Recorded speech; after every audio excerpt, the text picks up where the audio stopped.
Bueno, muy buenas tardes nuevamente a todos.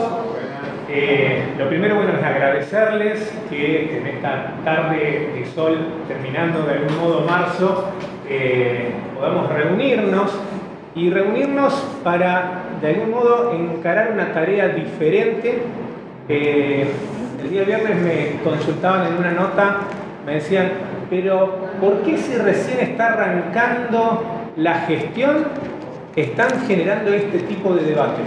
Precisamente porque esa es la premisa que nos hemos impuesto como partido ya hace casi 2 años atrás, de comenzar a transformar la manera de hacer política en Libertador San Martín desde la Unión Vecinal. Y esto tiene que ver con transformar esta idea de que antes éramos solamente una máquina seleccionadora de candidatos, que nos reuníamos 30 días antes de las elecciones y veíamos a ver, che, ¿quién puede ser? En algunos casos hasta buscarle la guía telefónica, che, ¿te parece tal? Dejar de ese modelo de ser una mera maquinaria de seleccionadora de candidatos a pasar a ser un verdadero partido político, con lo que ello implica. Fíjense que los partidos políticos son esenciales no solo para la democracia, sino para la república. Ningún ciudadano puede ser electo para ningún cargo electivo si no es a través de los partidos políticos. La última muestra es el presidente Milei, que por más que pertenecía a una empresa importante, hubiese podido pertenecer a un club importante, a una asociación civil importante o a una fundación. La única manera que tuvo para presentarse a las elecciones fue a través de un partido político.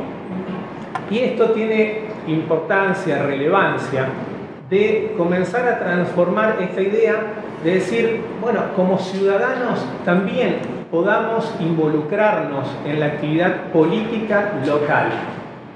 Tenemos una ciudad que ha venido creciendo, como ha sucedido en todo el país, pero que ha crecido también políticamente. El año pasado, a través de precisamente la participación política, de poner en práctica esta democracia participativa, recorrimos todos y cada uno de los rincones de nuestra ciudad para generar por primera vez la plataforma electoral antes de la elección precisamente de los candidatos que iban a representarnos en las elecciones. Y creo que el resultado habla a las claras, es decir, obtuvimos 7 de las 9 bancas que estaban en juego, con lo cual también marcó de algún modo un récord histórico para la localidad, pero un gran desafío y una gran responsabilidad aún mayúscula para lo que es precisamente la Unión Vecinal. Y esta manera de estar en contacto con el vecino que enarboló nuestro candidato, está Darío presente, y todo el equipo que lo acompañó, de tener mayor comunicación, mayor contacto, mayor ida y vuelta con los vecinos para saber realmente a dónde apuntar. Y se nos dio esto, fines del año pasado, la necesidad de decir, bueno, tenemos que comenzar también con esta etapa que teníamos de algún modo postergada por las distintas actividades electorales o preelectorales que teníamos, que tiene que ver con empezar a debatir, a generar debate. No sabemos debatir, nadie nos enseña a debatir, ni en la escuela, ni en la universidad. Entonces automáticamente discutimos, nos peleamos, obviamente nos apasionamos, entonces lo que dice el otro automáticamente me cierro, no lo escucho, me quedo en mi posición, y de algún modo tenemos que empezar a escucharnos para poder comprendernos, para entender de una buena vez que desde las diferencias se construye mejor, que podemos hacer cosas diferentes y mejores, más sustentables y con la participación de todos. Que el otro esté equivocado, que el otro no coincida con lo que decimos, no significa que no lo respetemos. Entonces, bueno, este es de algún modo el puntapié inicial de un proceso también de formación política. Vamos a ir también por la creación de una escuela de formación política, abierta también para la comunidad, no solo para nuestros afiliados, y la idea, el tema central, por qué elegimos cuál es el rol del Estado municipal, porque de ahí surgen de algún modo las diferentes ideas, las ideologías. Estas ideologías que hacen que yo tenga mayor coincidencia con Gabriel, con Darío, que con gestión vecinal o con el Partido Justicialista. Que podamos tener la misma idea de cómo queremos Libertador San Martín para dentro de 10, 20 años, a diferencia de lo que sucede con las otras propuestas electorales.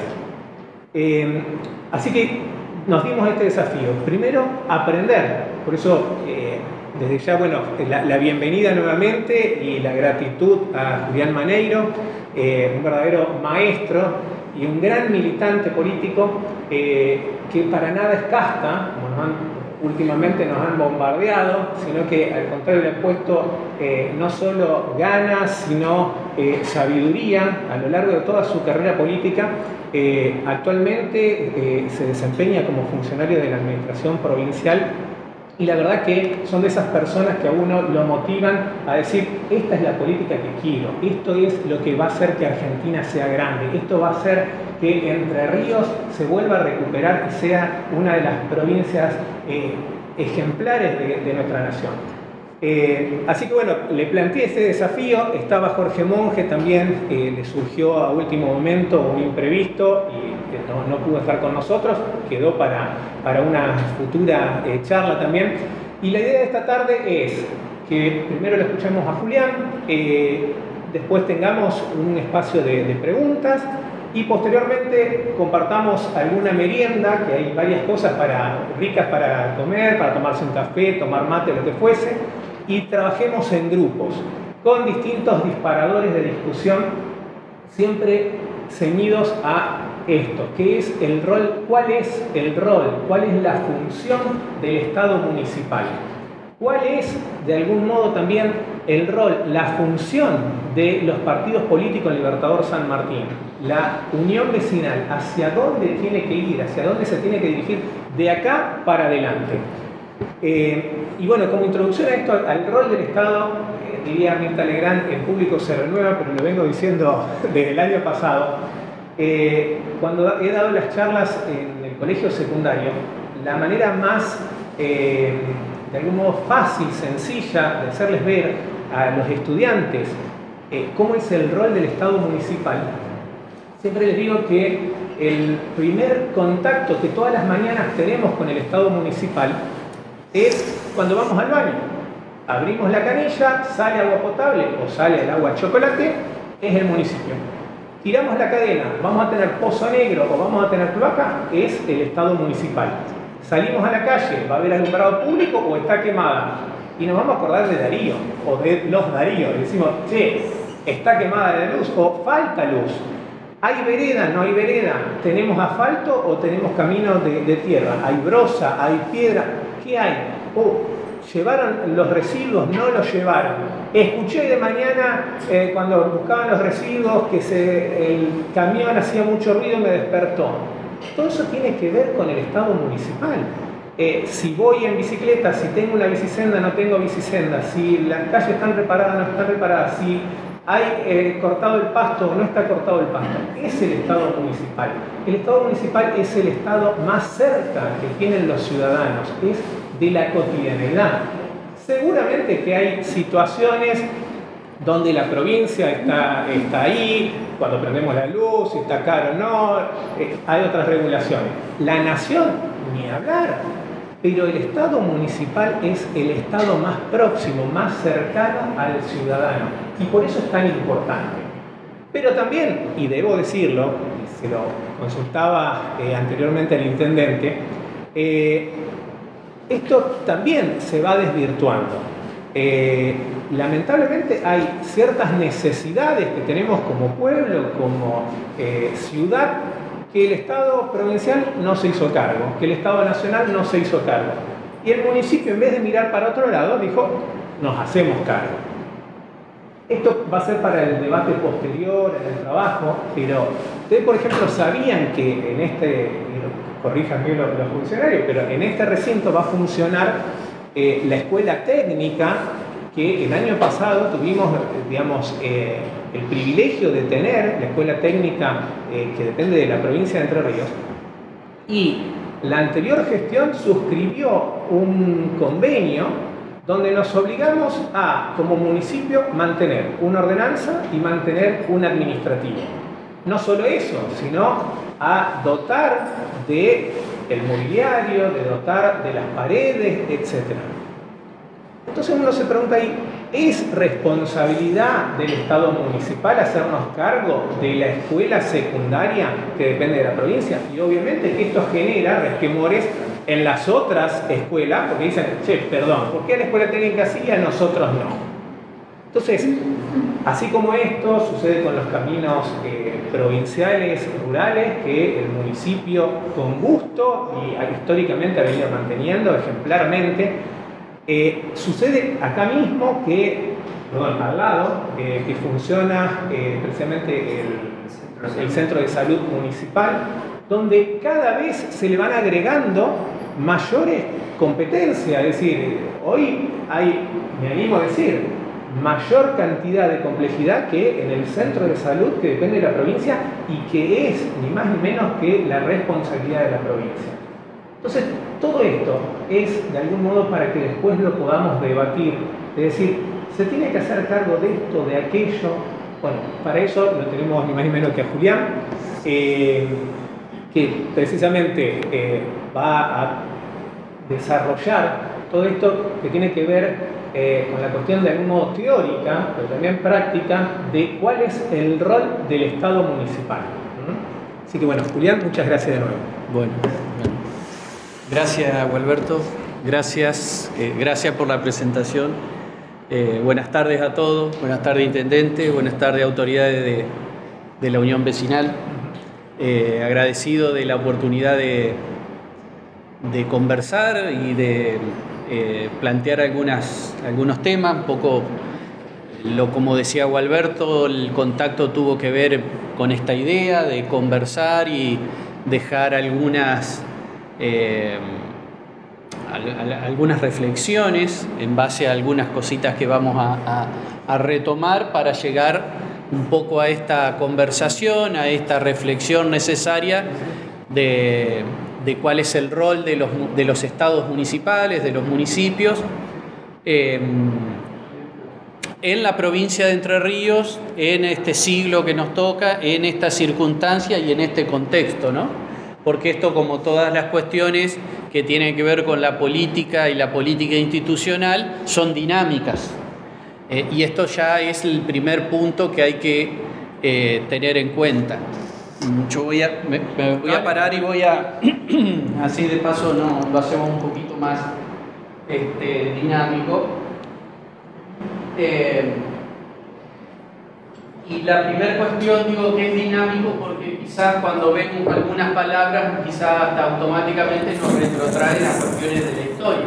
Es decir, hablar de federalismo nos hace pensar de la historia argentina, la lucha federal unitario, ¿no? Toda la cuestión. Pues estos son temas viejos, pero en realidad son los mismos temas, pero que se van, actualizando, reseteando, modificando con el transcurso de los tiempos, con otra dinámica y con otro contexto. Es decir, básicamente lo que vengo a decir es que la idea de federalismo es la idea de que existen distintas órdenes de gobiernos que se coaligan o se alían para tener mayor poder. Entonces, la idea de la construcción del Estado argentino tuvo que ver con eso, ¿no? Estados provinciales, que no eran tales, no eran estados tal cual hoy los conocemos, pero eran grupos de poderes provinciales que se aliaron para constituir una organización federal que estuvo en tensión y en discusión con la concepción unitaria, que era básicamente que no haya poderes internos, que haya un solo poder central y que desde la centralidad se ordene cómo hay que hacer las cosas. Digamos, básicamente esas eran las dos dinámicas, ¿no?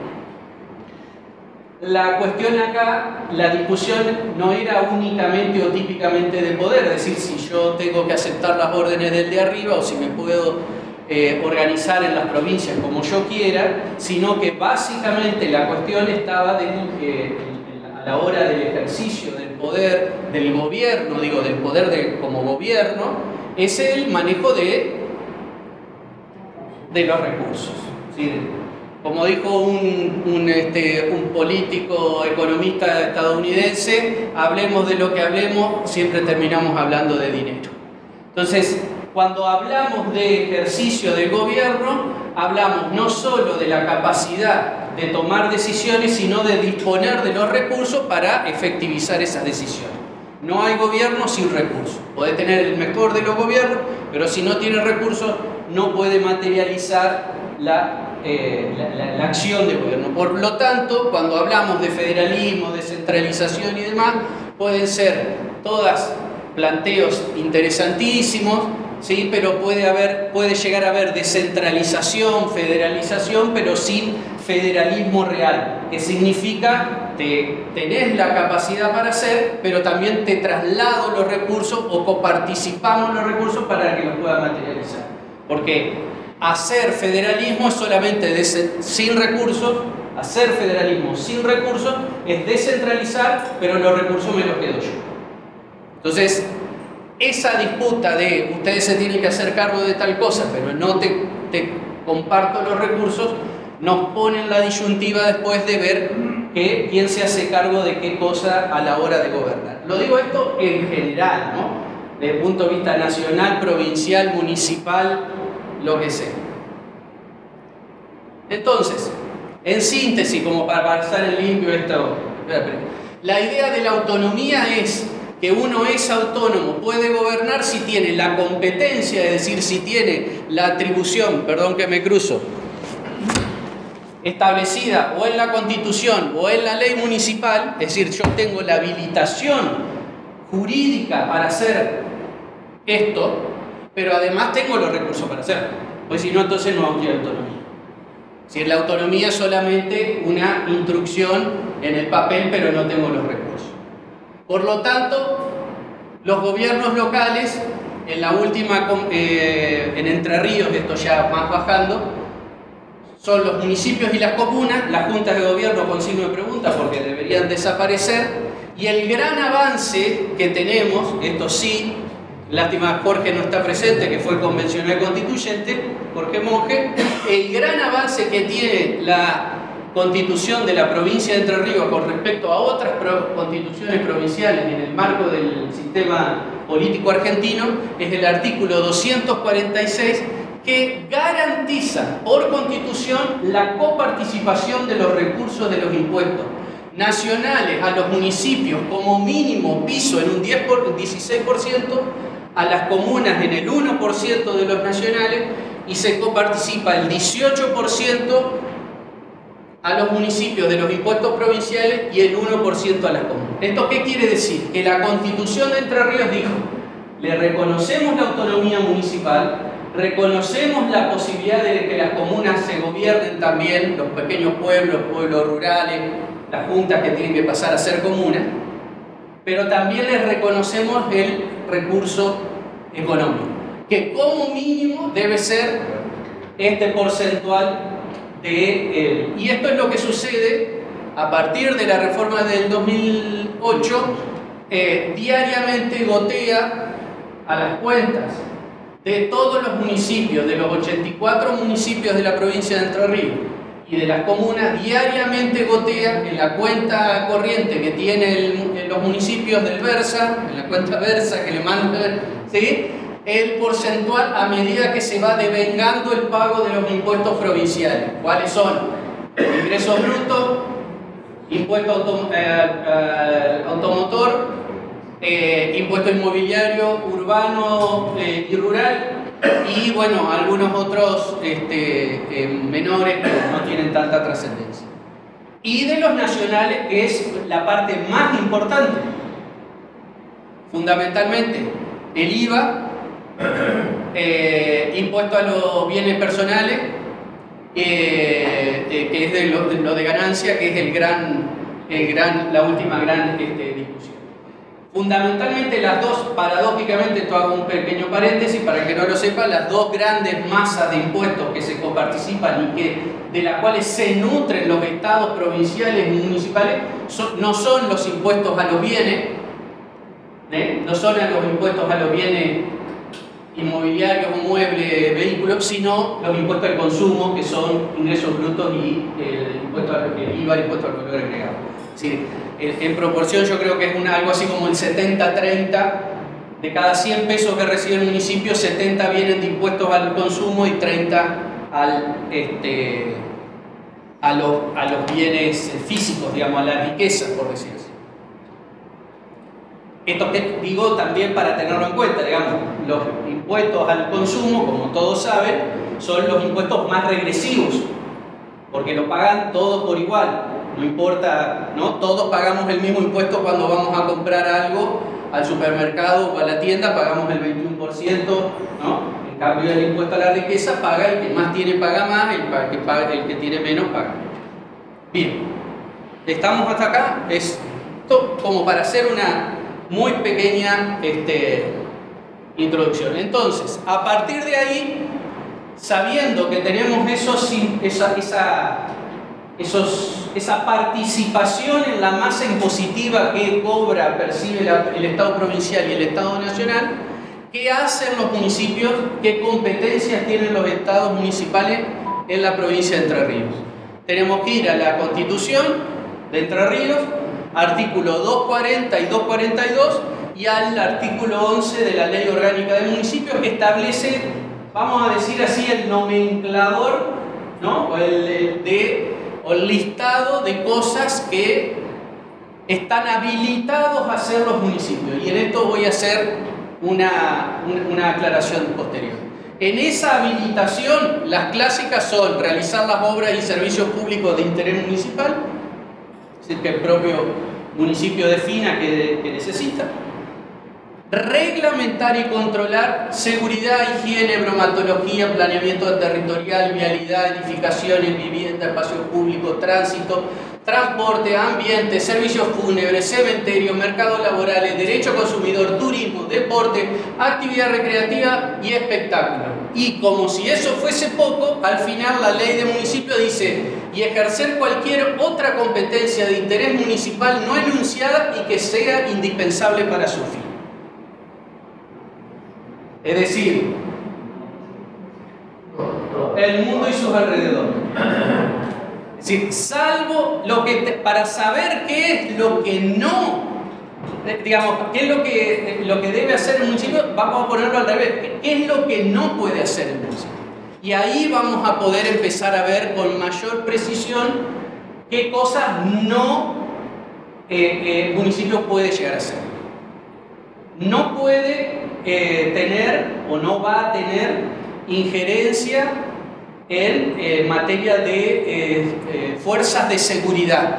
No tiene poder de fuego, no tiene la posibilidad de montar una policía con armas y repeler el delito en su jurisdicción. Eso es competencia exclusiva del Estado provincial. La policía es la policía tal cual se conoce ordinariamente, ¿no? Es decir, el ejercicio del control de la seguridad en la vía pública, y como auxiliar de la justicia es del Estado provincial. Eso no hay duda, salvo algunas cuestiones que vamos a ver después. Por eso le dejo su... ¿Qué otra cuestión no puede hacer el Poder Judicial?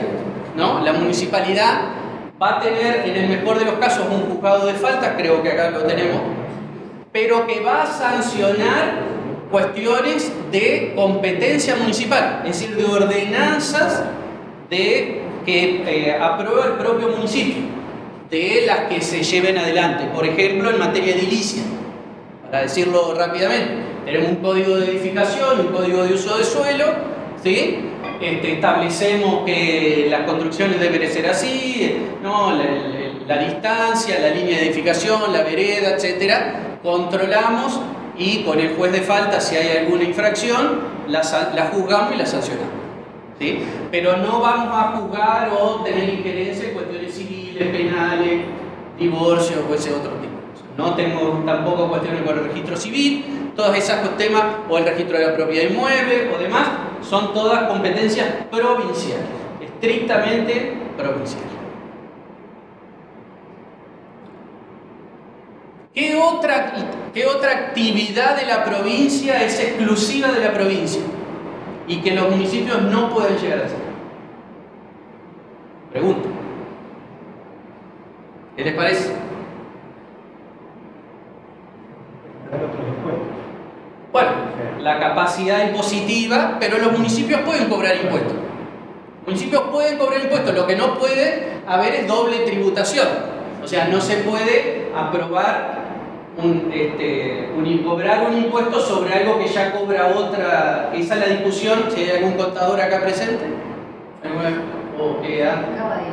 ¿Sí? Bueno, la vieja discusión entre IVA y ingreso bruto. Es decir, que los contadores claramente dicen, no, acá hay una doble imposición, estamos imponiendo dos veces la transmisión, ¿no? Eso es una discusión que ya ha venido hace largo y se ha zancado de que no son, en la práctica son, pero no son, porque si no nos quedamos sin ingresos en los municipios de la provincia. Pero bueno, es un gran tema que debe ir hacia la tendencia de discusión. Luego de eso, en general, podríamos decir la educación, seguramente, que eso nos está faltando. Lo que llaman la educación formal, la educación obligatoria, formal obligatoria diría yo, es lo que la Ley Nacional de Educación establece. Ciclo inicial desde los 3 hasta los 5 años, 3, 4 y 5, ¿sí? Todavía en nuestra provincia el tercero no es obligatorio, es 4 y 5 obligatorio. Lo que sería la vieja escuela primaria, pero que tiene 6 años, antes tenía 7, si recuerdan. Los 6 años de la primaria y los 6 años del secundario. Eso es el ciclo obligatorio de la educación y la responsabilidad es del Estado provincial. O sea, proveer de los recursos y de los docentes fundamentalmente para el sistema educativo es responsabilidad de la provincia. Bueno, manejo de los puertos, otras cuestiones que tienen que ver más con la jurisdicción, pero en general para el día a día de la gente, ¿qué otra cuestión le parece? La salud. La salud es un tema, la Constitución y la ley dice que los municipios pueden atender la salud. De hecho, es uno de los principales y primeros controla, por ejemplo, la higiene y profilaxis de los comercios. Y también con el tema de la atención primaria, dice, la atención primaria, que es la atención de la emergencia, la atención de la cuestión inicial, es competencia del municipio. El Estado provincial tiene la competencia del sistema de salud, de complejidad, de los hospitales, de las internaciones, de los tratamientos, ¿sí? Y de hecho hay un sistema provincial, con sus más y con sus menos, que existe. Después veremos dónde falla, pero existe. Hay hospitales cabecera en cada uno de los departamentos, en las ciudades hay, en algunas ciudades hay hospitales, en algunas otras, como aquí, no tenemos hospitales, pero tenemos un centro de salud. Bueno, y eso va graduándose en función de la complejidad, las prestaciones que lleva adelante. ¿Qué otra responsabilidad les parece? Bien, y ahí ya entramos en los temas que quería plantear de desafío de los gobiernos locales. Yo listé estos como cuestiones así interesantes también. El último de comunas no sería aplicable acá porque estamos hablando de municipios, pero el tema de las cartas orgánicas es una competencia de los municipios. ¿Qué significa darse su carta orgánica? Darse su propia constitución.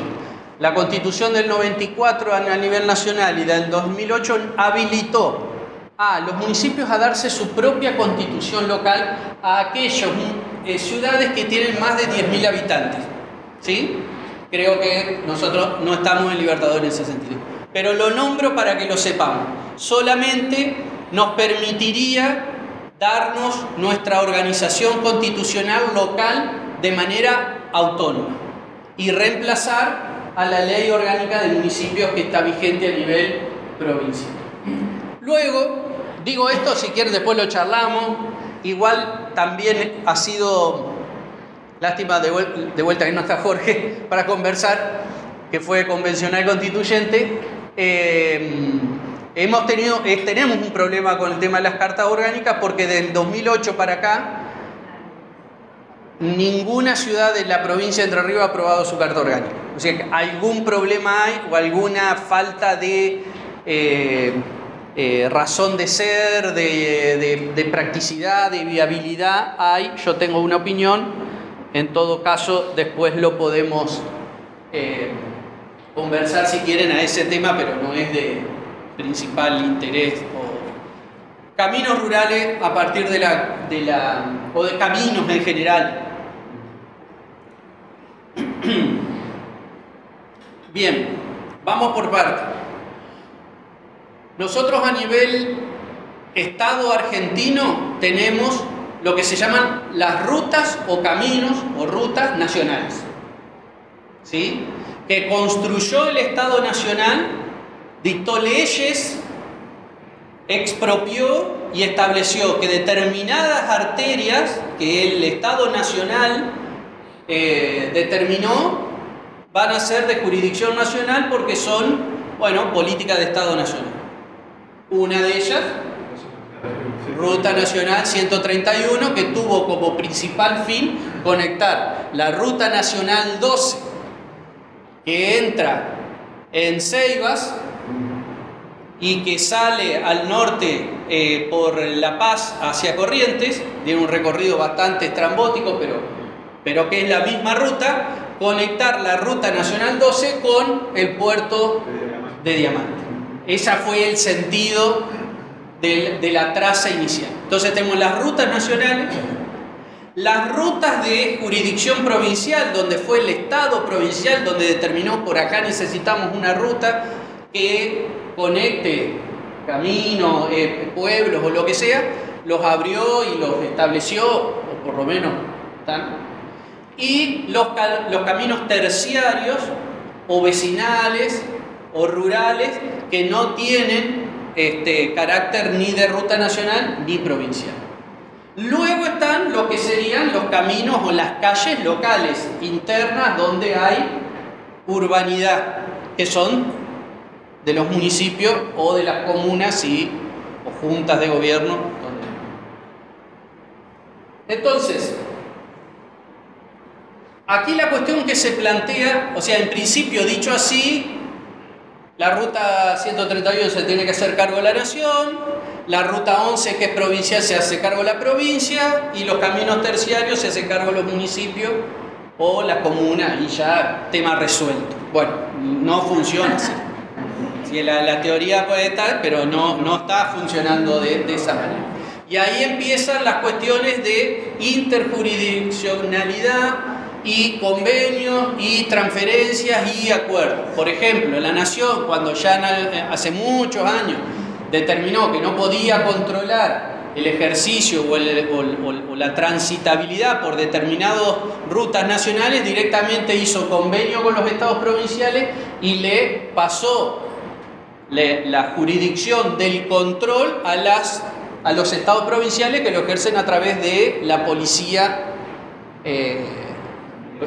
caminera provincial, en este caso de Entre Ríos, la policía.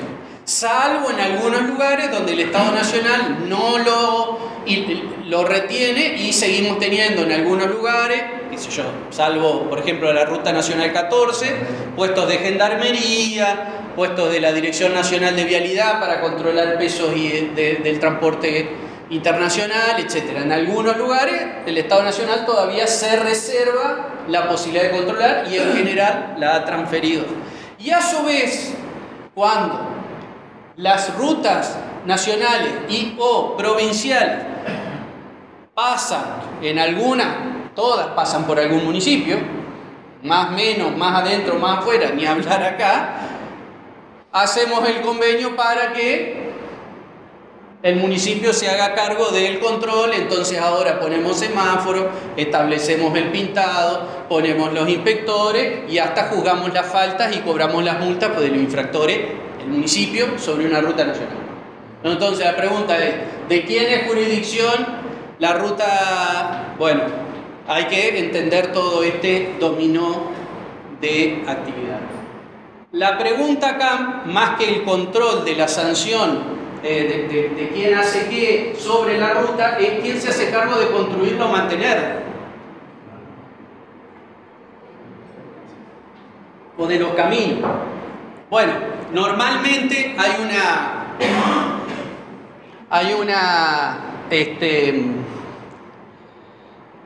vamos a decir una máxima, una idea, un principio de que es directamente proporcional el uso del camino con la necesidad de mantenerlo. Es decir, quien lo usa lo necesita mantener. El que no lo usa, entonces el Estado Nacional en general se ha desprendido, pero bueno, lo sigue manteniendo, concesiones. Las cuestiones provinciales o la ruta provincial, la provincia, mal que mal, los estados provinciales siguen encima. El problema son los otros. Los caminos rurales, terciarios, que no son de uso masivo, que no son de uso público, sí, pero no son, digamos, de circulación masiva. Con la complejidad de las zonas grises en aquellos municipios que tienen una ruralidad importante. Para aclarar también, cuando hablamos de municipio, esto no lo dije al principio, quizás tendría que haberlo dicho al principio. Cuando hablamos del Estado municipal, no solamente hablamos del núcleo urbano. La jurisdicción, es decir, el territorio que es del municipio, es mucho más grande, generalmente mucho más grande a la urbanidad o a la traza urbana donde están las calles y las casas. Generalmente todos los municipios, algunos más y otros menos, tienen lo que se llama el ejido municipal, conocido, pero que es nada más y nada menos que la jurisdicción de donde el gobierno municipal toma una decisión y la puede obligar a aplicarla y tiene la obligación de controlar. Por lo tanto, una ordenanza que establece, vamos a plantear que las bicicletas deben tener, voy a hacer un ejemplo muy que no hay, que las bicicletas en la jurisdicción de Libertador San Martín, las bicicletas tienen que tener una patente y deben ser registradas porque, qué sé yo, no sé, porque si la roban, porque esto, para saber de quién es la bicicleta de cada uno, con la misma lógica del auto. Esa ordenanza, esa obligación, no solamente es para las bicicletas que circulan en el pueblo, sino para las bicicletas que circulan también en la zona del campo, pero que están dentro del ejido ¿Se entiende la idea? Es decir, nosotros como municipios no solamente gobernamos para el núcleo urbano, sino también para la ruralidad que forma parte del municipio. A veces, como que parece una cosa, ¿por qué una cosa diferente? Porque generalmente en esa zona el municipio no presta servicios, generalmente. En muy pocos lugares tiene luz pública, en muy pocos lugares llega con el agua corriente o con la cloaca, en muy pocos lugares de la ruralidad junta los residuos, en muy pocos lugares llega con los servicios básicos, porque están alejados, porque se manejan autos, ¿no? Es decir, entonces como que no fuesen del municipio, pero en realidad sí lo son. Entonces, el problema que se plantea generalmente es con esos caminos. ¿De quién es la responsabilidad de mantener los caminos rurales? Bueno, ahí hay que ir al mapa y ver si la jurisdicción le corresponde al municipio, aunque sea un camino de tierra terciario que está a 10 kilómetros del centro del pueblo, pero está dentro de la jurisdicción, la responsabilidad es del municipio. Entonces, La pregunta que vendrá, bueno, pero entonces, ¿para qué está la Dirección Provincial de Vialidad? La respuesta es para mantener los caminos de jurisdicción provincial. Y ahí es donde hay que ver qué camino es cuál, qué camino es provincial, porque, por ejemplo, la ruta que va, el camino que sale acá, que cruza para el lado de Costa Grande, eso es una ruta provincial. Es un camino de tierra bastante ancho y demás, pero es una ruta provincial. A ese camino le corresponde el mantenimiento a la Dirección Provincial de Vialidad. Quizás el de al lado, que es más corto, lo corresponde al municipio. Está fuera del ejido, pero... Bueno, si está fuera del ejido, no.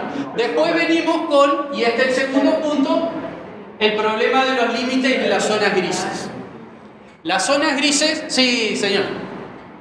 Quisiera que nos aclaren. Sí. La zona rural cobra un impuesto inmobiliario Sí. rural Sí. y no el municipio le cobra una tasa municipal inmobiliaria. La discusión es si la zona rural no aporta a través de la tasa inmobiliaria para el mantenimiento, pero sí aporta a un impuesto provincial, ¿por qué el municipio tiene que hacerse cargo de aquello que no percibe en forma directa del rentista aunque esté dentro del ejido? No sé si soy claro. Trato de entender, sí. La idea es la siguiente. Los impuestos provinciales, sea rural o sea urbano, son impuestos que percibe el Estado provincial sin ser, no existe una contraprestación directa con el ciudadano que lo paga. ¿Sí? Son impuestos. Solamente responden a la necesidad de tener los recursos y de proveer los servicios generales que debe proveer el Estado provincial, justicia, policía, etc. ¿No? Renta general, educación, los que mencionábamos. El municipio en general no cobra impuestos, en la provincia de Entre Ríos no cobran directamente impuestos. Lo que cobran, como bien usted dijo, son tasas. La tasa es retributiva de un servicio, por lo tanto debe haber un servicio que se presta efectiva o potencialmente. ¿Sí? Es decir, puede ser que el servicio no se preste efectivamente en ese lugar o en mi frente, pero potencialmente yo soy beneficiario de ese servicio. ¿Sí? Entonces, al efecto principal, lo que usted me decía, se cobra, yo no sabía, ¿se cobra una tasa inmobiliaria en la zona rural? No. Lo estamos estudiando para cobrar una tasa justamente porque... Para retribuir el servicio de mantenimiento de camino. Se está estudiando. Exactamente. Si nosotros mantenemos el camino, nosotros digo, municipio, si el municipio mantiene el camino, por ejemplo, si es de brosa, lo acomoda, lo aboveda, no sé, si es de tierra, etc. Bueno, hacen lo que hay que hacer con los caminos. Si lo hace el municipio, tiene la posibilidad de establecer la tasa retributiva de ese servicio. Sí, claramente. Sí. De la misma manera que se cobra la inmobiliaria urbana, que es a los fines del servicio de limpieza de las calles, de la recolección de los residuos, ¿sí? No el alumbrado. No el alumbrado, porque el alumbrado lo pagamos vía... ¿Cómo se paga la tasa de alumbrado? Con la luz eléctrica, la boleta de ENERSA que viene ese 8 o 9%, no me acuerdo cuánto. 8,6% que dice contribución municipal. Bien. Y la otra, perdón, y la comercial y la otra que viene un 12%, un 10%, que es variable. Es decir, es una tasa municipal que se cobra a través de la boleta de la empresa distribuidora, que puede ser la cooperativa o ENERSA. Una pregunta. Sí. Pero a su vez no es coparticipable la parte de la provincia, a través del impuesto rural, Sí. no coparticipa el municipio también. Sí, claro, es lo que mencionábamos hoy. Es el sistema de coparticipación de los impuestos de la provincia, coparticipa el 18% de la, digamos, vamos a decirlo así, para que se entienda. La provincia reúne la masa impositiva de los impuestos provinciales y del 100% de lo que recauda de los impuestos provinciales separa el 18%. Y ese 18% lo distribuye a los municipios por una fórmula polinómica que tiene distintos elementos: cantidad de habitantes, índice de pobreza, necesidades básicas insatisfechas, nivel de recaudación, etcétera, etcétera, distintas que se calculan y le da, bueno, el 0, tanto a tal municipio, el 1 para el otro, y así sucesivamente. Sí. ¿Quién se encarga, perdón, de hacer esa distribución, esos índices? ¿Cómo lo toman? ¿Quién es el encargado de hacer ese cálculo de la coparticipación? La relación, la dirección de el Ministerio de Economía de la provincia, hay una dirección de Relaciones Municipales. Ahí está establecido. Es una fórmula polinómica y se va haciendo, ya es una planilla Excel, ¿no? O sea, cargan los datos y automáticamente va tirando los porcentuales y los va... Pero bueno, sí, perdón. En el caso nuestro acá de la luz del alumbrado público se fija prorrateada en el impuesto de energía que cada uno paga en la casa, pero lo atiende el municipio. Cuando hay falta de una luz, viene el municipio y lo arregla. Claro. Convenio. Hay dos cuestiones que son materia municipal. La empresa provincial de la energía y la agrícola regional en su parte de electrificación o cualquier otra cooperativa le debe pagar a los municipios y a las comunas lo que se llama la tasa del uso del espacio público por el posteo y el cableado de la misma manera que si una empresa de cable utiliza posteo o una empresa de cualquiera de servicios que tiene cableado público utiliza espacio público. Eso el municipio lo controla y si hay... Lo va a actualizar. Exacto, y tiene la facultad el municipio ejerce lo que se llama el control y la seguridad del espacio público, por lo tanto quien utiliza espacio público debe pagar una tasa retributiva de ese servicio y por eso esa es la fija. Después está la transferencia, vamos a decir así, de la facultad del cobro. Las empresas prestadoras de servicios de energía eléctrica funcionan como una suerte de agente de retención de la tasa del alumbrado público. ¿Sí? Se aprueba por ordenanza, dice para los domicilios en la jurisdicción municipal, si domicilios particulares de tanto por ciento, domicilios comerciales generalmente es un poquito más, y se le impone a la empresa prestataria que calcule ese porcentaje, lo cobre y luego la empresa prestataria lo remite al municipio. El 8% también la... Exacto. ¿Sí? Uno lo paga la empresa porque la empresa lo utiliza, le debe al municipio porque utiliza el espacio público, y la otra tasa, que es la tasa del alumbrado público, el municipio le pide, vamos a decir así, o le impone a la empresa de que lo cobre y después se lo ejerza lo que se llama el derecho de retención, ¿no? O agente de retención, y luego lo paga. ¿Por qué es esto? Que tiene una razón de ser. ¿Quién paga la luz que utiliza el municipio? El foco de la calle.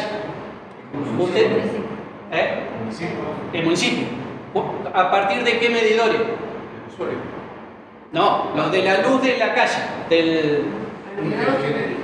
del alumbrado público, de la plaza, por ejemplo, o no hay medidores. Entonces, el consumo general. pero ¿cómo pagamos? ¿Cómo es medir la factura? Si no hay medidor. Hay un cálculo Hay una aproximada. Exacto. Exacto. Una luminaria que se tenga por la cantidad de luminarias, por las horas prendidas, Exacto. el costo de cada... Exacto. Cada municipio tiene que hacer una declaración jurada de decir, bueno, yo tengo, no sé, 50 luminarias puestas, 500, 2000 luminarias puestas en el ejido, bueno, en el centro o en el ejido, en donde yo quiero. El municipio puede poner luz donde quiera, ¿sí? Y después la tiene que declarar. Entonces la empresa le hace un cálculo y dice, bueno, normalmente según todos están generalmente con célula, entonces por la cantidad de luz, bueno, está prendida tanto, y le hace el cálculo del consumo estimado de lo que el municipio le debe a la empresa prestataria de servicio de luz eléctrica. Luego están los edificios públicos municipales, edificio central, sí, no sé, supongo que de acá pagamos la luz, etcétera. Ahí sí hay medidor y hay boletas específicas. Entonces, ¿qué hace la empresa prestataria? Suma esto otro, saca un monto y luego con la que ellos no le tienen que pagar al municipio y esto compensa y dice, bueno, de la tasa. exacto. Y ahí compensan, van y vienen, a veces queda deudor, a veces queda a favor. Generalmente Queda un poquito. dependiendo cómo está, esa también es la razón de ser de que por qué viene esta dinámica. Pero bueno, volvemos al tema de caminos rurales. Con los caminos se nos plantea las zonas que son semirurales, que son del municipio pero son rurales. Los caminos que mencionamos, qué pasa, quién los mantiene, pero el municipio tiene que sostener, pero no cobra servicio, no cobra tasa, entonces bueno, entonces obviamente el vecino del campo dice, pero bueno, pero yo ya pago el impuesto, porque encima tengo que pagar la tasa. Y con el mismo fundamento, cuando viene un vecino que me dice eso, que me lo ha planteado, yo le digo, de la misma manera que pagar el impuesto de cuando tenés una casa en el pueblo, pagar el impuesto provincial y después pagar la tasa municipal, la misma. Es decir, pagar dos veces, bueno, en el campo es lo mismo. Lo que pasa es que no hay una costumbre en Entre Ríos de que eso suceda, porque en general antes toda esa zona la atendíamos con vialidad provincial en el mejor de los casos y a veces la Junta porque no tenían otra actividad que eso. Bueno, la complejidad ha ido llevando a que vialidad cada vez esté menos en el territorio, más desfinanciada, con menos recursos, y la Junta, bueno, cuando era responsabilidad Junta, ahora se transforma en la comuna, se tienen que hacer responsables, pero no tienen suficientes recursos, y los municipios dicen, bueno, yo me hago cargo de esto, pero necesito que haya ingresos, porque si no, permanentemente estoy perdiendo dinero de la coparticipación, que la deberían usar para hacer obras de infraestructura, tengo que sostener servicios. Entonces, acá hay varios temas. ¿Cuál es la función o repensar vialidad provincial? Es decir, vialidad provincial es un ente que está pensado en una lógica de los caminos de la década del 50 y del 60, con sus zonales, con su organización. Bueno, ha cambiado muchísimo el territorio desde allá para acá. Tema de consorcios viales, es una alternativa, también hay una ley de consorcios viales que hay que actualizar, que podría ser una forma de mejorar el mantenimiento del servicio, pero de vuelta, hacemos el consorcio, pero tiene que venir la plata para el consorcio, porque si no es poner y poner. Si no nos juntamos solamente para poner, no tiene ningún sentido, ¿no? Y algunas otras iniciativas que hay que repensar el problema. Es decir, es un tema difícil, donde las zonas grises es el principal problema. Yo les diría que es el principal problema. Pero las zonas grises es el lugar donde no es jurisdicción municipal y ni del municipio del lado. Hay un lugar en el medio, o de la comuna del lado. Hay un lugar en el medio y acá tengo una zona gris enorme. Es un problema enorme acá en Libertador San Martín, que es la zona gris entre Costa Grande, Isleta y Libertador Crespo. Hay una zona gris enorme de la cual, bueno, no sé qué irá a pasar.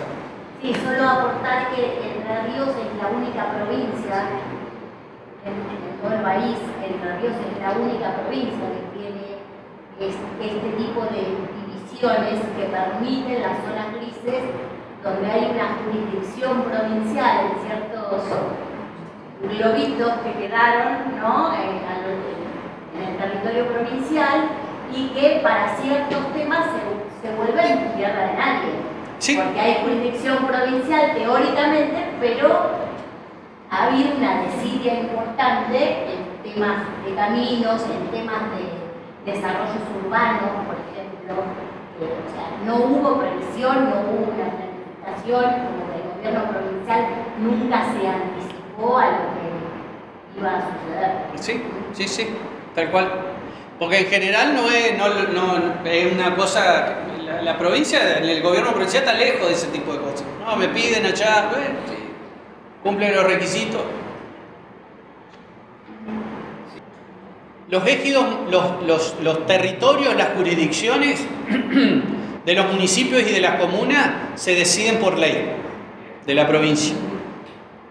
Ley, o sea, aprobación de Cámara de Diputados, senadores, promulgación del gobernador. Ahora bien,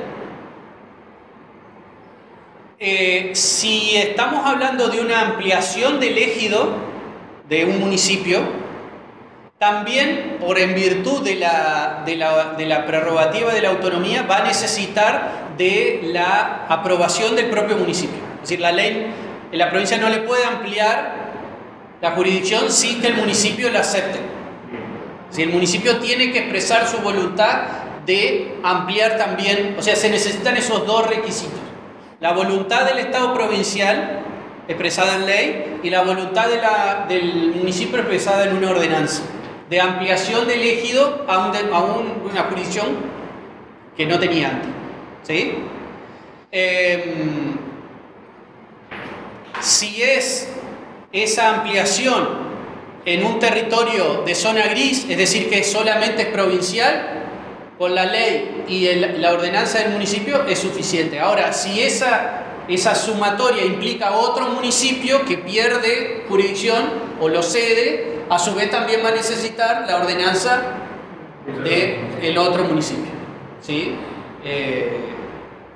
Ahí hay que consolidar. Las comunas, si avanza, la jurisdicción de las comunas se determinan por ley, pero las comunas no son autónomas, las comunas son independientes, pero no son autónomas.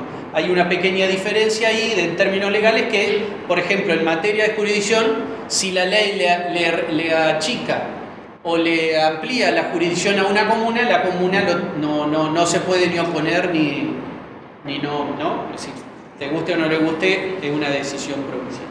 ¿Sí? No sé si respondo la... Es simplemente porque estamos viendo muchas cooperativas que quieren estar cerca de la zona urbana o la zona de la jurisdicción. Por ahí están pidiendo de si es viable de que se pueda ampliar para contener dentro de lo que es el eje municipal. Simplemente la pregunta es para aclarar cómo es el proceso, que no es tan fácil decir sí, decidimos esto o no lo decidimos. Exacto. Gracias. Sí, y les diría que la provincia debe avanzar a un proceso de organización territorial que haga desaparecer las zonas grises y que el límite del municipio por ejemplo, de Libertador toque con el límite del municipio de Crespo, por decirlo, o del otro lado de Diamante, o de la comuna de Protestante, o de la comuna de Racedo, que los límites estén, que no haya lugares donde no haya jurisdicción, más allá de que después siga como actualmente es, que no hay servicios o tasas o ese tipo de cuestiones, pero no pueden... ¿No había un comentario que había un proyecto de ley que se estaba por tratar? ¿Está o no? Todavía el proyecto de ley no está, porque imagínate que en realidad lo que hay que hacer es un trabajo casi de hormiga, departamento por departamento, para ir viendo dónde están los límites y establecer los límites, es decir, la línea, ¿no? Está el arroyo, tal cual. No es así. De hecho, por eso nunca se hizo. O sea, esta desidia que dice la amiga es tal cual. Es decir, 30, 40 años sin que nadie se tome el trabajo de hacer. Claro, sí. Bueno, el otro tema conflictivo y difícil es el tema medioambiental o del ambiente. En esto, ¿qué dice el artículo 240 de la Constitución, inciso 20? Los municipios ejercen el poder de policía y funciones respecto a protección del ambiente, equilibrio ecológico, estética paisajística, incluso podrán ejercer acciones de protección ambiental más allá de sus límites territoriales, en tanto se estén afectando o puedan afectarse los intereses locales. Justamente estos son las zonas grises. El 80, porque no podría avanzar sobre el límite sobre otro municipio, está claro, ¿no? Son límites que... El artículo 83 dice que el poder de policía en la materia de competencia será concurrente entre provincia, municipio y comuna, lo cual, ¿qué quiere decir concurrente, doctor? Que se pisa, es decir, todos son competencias, todos tienen competencia en el mismo tema. En general, las cuestiones locales, de ambiente locales, las maneja el municipio, y en general las cuestiones que desbordan o que la problemática es mucho más amplia, se cita o interviene el Estado provincial según la complejidad. Tema de agua, líquidos cloacales, residuos domiciliarios, en general son temas que se abordan y se trabajan en los municipios, salvo alguna problemática muy fuerte, por ejemplo con la quema de los residuos o de los basurales que se prenden fuego. Es una problemática en muchos municipios por la contaminación del humo. Entonces el tema es muy difícil, y ha habido muchas acciones de amparo que han salido justamente contrarias al Estado provincial y municipal por estos temas. El tema de erradicación de industrias, pero fundamentalmente la de los residuos peligrosos de las industrias. El tema del certificado de aptitud ambiental y residuos peligrosos y biopatogénicos. ¿Sí? Los biopatogénicos son los que se generan en los centros hospitalarios y en los estudios de, por ejemplo, de odontológicos y demás, todos los residuos biopatogénicos. En eso la provincia tiene establecido un sistema a través del Ministerio de Salud, donde el municipio no tiene intervención. Eso funciona bastante bien. Si hay una empresa o empresas que recogen el biopatogénico y lo destruyen, especialmente por la complejidad que tiene. El tema de residuos peligrosos es un gran tema. Residuos peligrosos, por ejemplo, de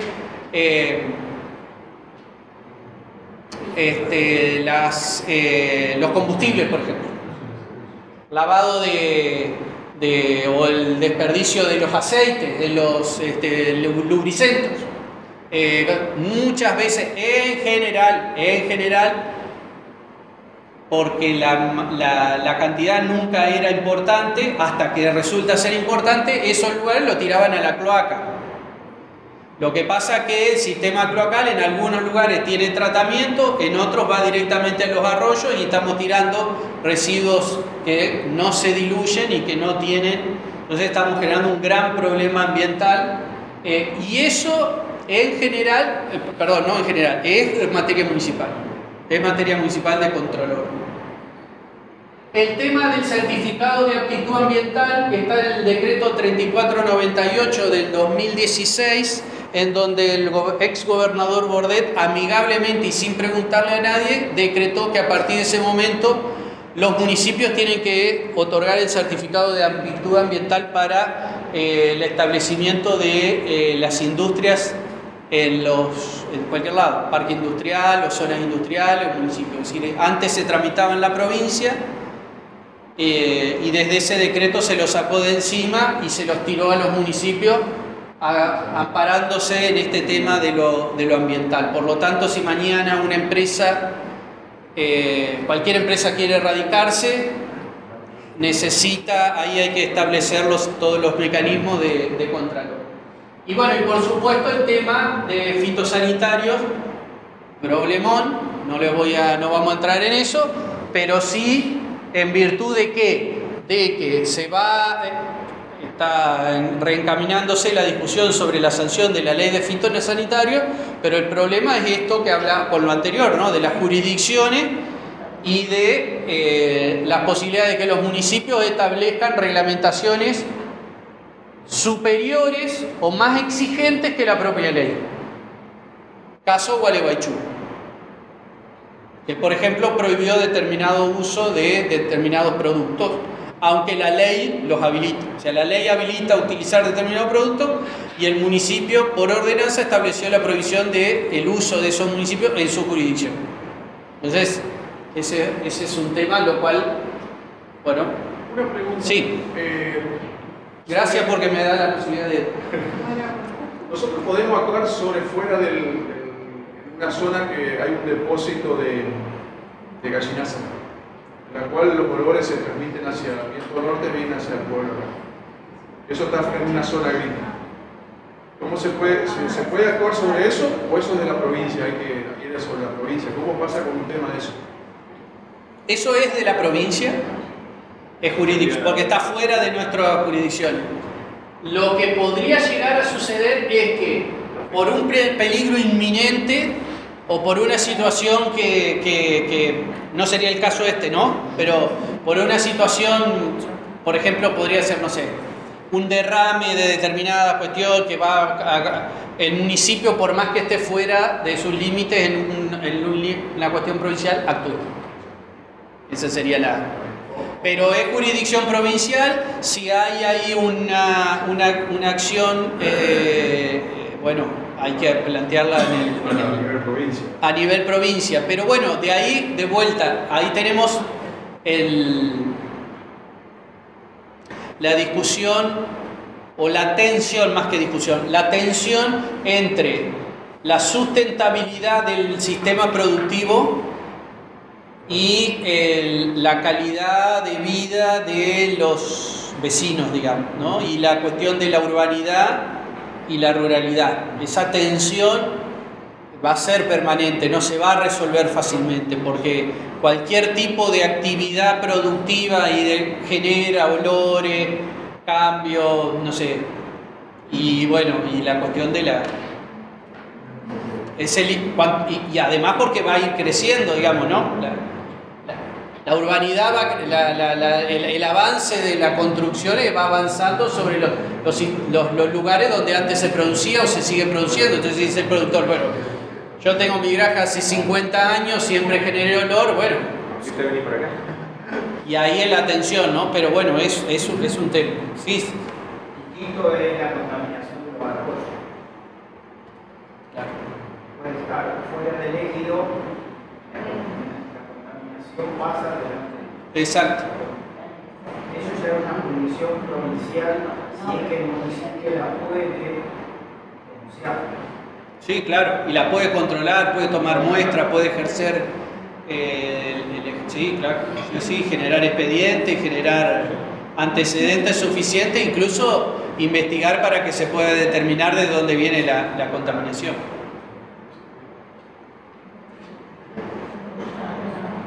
Bueno, tema seguridad. Hoy lo planteé con el tema de la policía. ¿Sí? Vamos, ¿es mucho? ¿Muy largo? Cierro con esto. El tema de la policía. Claramente la competencia del ejercicio del control de la policía es del provincial. Pero, ¿qué ha sucedido en los últimos años? Ha sucedido un proceso en el cual la policía de la provincia de Entre Ríos ha, vamos a decir, priorizado el sostenimiento de la seguridad y los recursos y el personal y los vehículos y etcétera, etcétera, a las ciudades más calientes o los lugares más calientes, que generalmente coincide con las ciudades más importantes. En consecuencia, las ciudades menores, caso Libertador, caso Crespo, caso, no sé, otras acá cercanas o las comunas, en general tenemos la misma dotación de personal policial de hace 20 o 30 años o incluso menos. Esta es una realidad objetiva, no es y la población de estas comunidades ha crecido. La respuesta del sistema policial o del sistema de seguridad es: la estadística no me indica que haya suficiente peligrosidad o situaciones de peligro en la jurisdicción para tener más personal, pero a su vez la gente necesita estar tranquila y necesita caminar segura y que los chicos vayan a la escuela no necesitamos esperar que tengamos problemas para pedir más seguridad. Entonces, en general, ¿qué ha pasado? Ha habido un involucramiento cada vez mayor de los municipios en el tema seguridad. Varias alternativas: sistema de monitoreo, de videovigilancia, de cámaras en convenio con la policía, sistemas de monitoreo en la comisaría. Hay una ley, la ley provincial 10.175, que establece cómo se debe llevar adelante el sistema. Generalmente el municipio paga la cámara, paga el servicio, paga el internet, paga la línea, si se paga el servicio, paga todo, y lo único que hace la policía es monitorear, ¿sí? o servirse del servicio. También hay en algunos municipios con mayor complejidad el servicio de atención a la víctima, cuando se sufre de determinada hechos de violencia. La municipalidad muchas veces asiste a la víctima o a la familia, normalmente por delitos de gravedad. Incluso en algunos municipios se provee de botón de pánico o sistemas tecnológicos para que algunas personas establecer las restricciones, normalmente con el tema de violencia de género, violencia familiar, etcétera, restricciones. Lo provee el municipio, convenios con la policía y con la justicia. Y el que más prolifera en los municipios en los últimos tiempos, es la creación de la Guardia Urbana, que sería como son inspectores, son personal del municipio, donde se establecen turnos y hacen lo que se llama la tarea de policiamiento, es decir, la tarea de rondín, la tarea de andar por la ciudad con el móvil, a veces hasta con una baliza, y tener presencia en la plaza, o tener presencia en el centro. A veces son inspectores de tránsito también que lo hacen. Es decir, es presencia del Estado municipal no para repeler una acción, sino fundamentalmente para que haya, para disuadir que sucedan cosas, porque las personas que estén en plan de realizar algún ilícito, si ven que hay movimiento, zona o demás, lo piensan dos veces. Generalmente no se suceden, y normalmente exactamente, están radiados en el mismo, entonces se comunican, y si ven algo sospechoso dicen: en tal lugar hay un auto, esto, lo otro, o vi gente corriendo, o vi esto, o hay un vidrio roto en tal lado. Entonces la policía, bien, eso. Entonces la seguridad no es del municipio, pero hace todo esto. Entonces, bien, y cierro con esto. Bueno, me quedaba lo de defensa consumidor, me parece también interesante. La Constitución de Entre Ríos y la Constitución Nacional y la de Entre Ríos y la Ley de Municipios establece la competencia concurrente en materia de defensa de consumidor y usuarios. Muchos municipios han establecido el área o dirección de defensa del consumidor, donde los vecinos pueden ir a hacer las denuncias por mal prestación de servicios de cualquier tipo, de telefonía, celular, lo que sea, hasta de viaje de turismo, y bancarios, servicio bancario. Se hace la denuncia ahí, y la oficina cita al representante legal y se trata de encontrar un acuerdo. Si no hay acuerdo, eso queda abierta la vía judicial o el reclamo que la persona tenga. Y la posibilidad de que el municipio también realice sanciones a las empresas prestatarias de usuarios. Y nosotros en general tenemos los servicios, acá hay una cooperativa de agua, ¿no? Es privada, o sea, es un ente privado, pero en general los servicios en la provincia de Entre Ríos los presta los municipios, ¿no? ¿Y crees que la Oficina de Defensa del Consumidor está dentro del municipio? Sí, claro. Sí, un empleado municipal. Sí. Hay una ordenanza y establece un sistema. Bien, Bien, en síntesis, cierro con esto para no extenderme más y en todo caso, sí. Nosotros tenemos la particularidad que anteriormente el municipio prestaba un espacio para que alguien de defensa del consumidor viniera y atendiera casos de acá. Por alguna cuestión que desconozco, se fue la oficina de defensa del consumidor, debe ser la oficina provincial. Sí, volvió a Diamante. Pero la municipalidad de Ramírez, dentro de la misma jurisdicción del departamento de Diamante, tiene una oficina. Tenemos la particularidad de que nuestra comunidad no tiene dónde hacer, porque Diamante no te toma, porque sos el Libertador, y Ramírez no te toma, porque tenés lo más cercano que es Diamante. Entonces, el municipio tendría una posibilidad en esto que estamos hablando de volver a este servicio para la comunidad. Sí. Sí, tal cual. ¿Y Crespo te toma? No, Crespo no te toma. A gente acá le toma. Por eso yo preguntaba si estaba en el municipio. O sea, sí. no depende la voluntad, depende la voluntad de la y el tipo de problema seguramente que está vinculado. Sí. Señor, usted me... No, era para que ella quería. Bien. En síntesis, dejo acá para, en todo caso seguimos charlando para lo que a ustedes les parezca, pero por lo menos para quedarme tranquilo de que no me extendí tanto. ¿Qué es lo que puede hacer? ¿Qué es lo que debe hacer un municipio? ¿Qué es lo que puede hacer un municipio? En general, salvo estas obligaciones constitucionales que son mínimas que decía al principio, en general depende de la idiosincrasia del lugar, de la localidad y de los recursos que tengamos disponibles para poder realizarlo.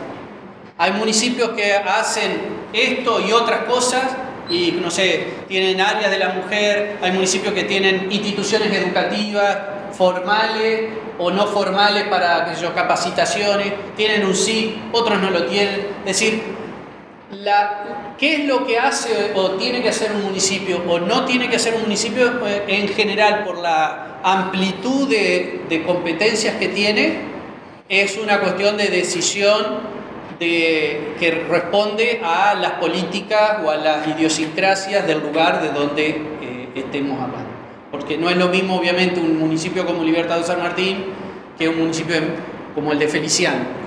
Las necesidades, la urgencia o los temas de Feliciano son totalmente diferentes. Hay algunas cosas que son las mismas, ¿no? El agua potable, las cloacas y demás, pero después de ahí, si tenemos o no oficina de defensa del consumidor, o si tenemos un juzgado de falta o no. Hay municipios que siguen funcionando sin juzgado de falta.